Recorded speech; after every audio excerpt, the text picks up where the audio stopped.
Selamat malam semuanya. Selamat berapa aja di situ. Kali ini saya cuma sedikit berbagi tentang adapter 1110 volt. Bagaimana cara mensiasati untuk agar bisa digunakan di PLN di Indonesia, karena PLN di Indonesia adalah 220 volt AC 220 volt. Caranya sangat simpel, teman-teman semua bisa beli staffel atau step down. Kita pilih yang 110,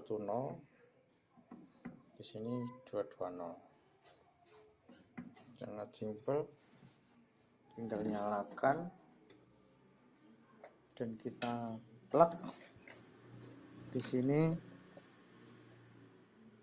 ada 110 dan kita coba untuk nyalakan perangkat elektronik.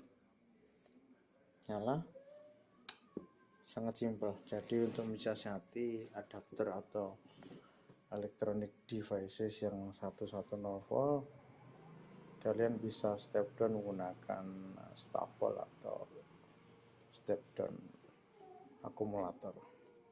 Sekian dari saya, sehat selalu. Terima kasih telah menonton Hardy Country.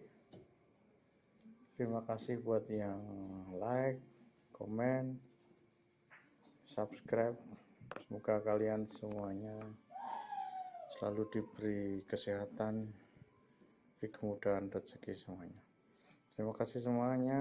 Sampai ketemu di lain waktu. Dah.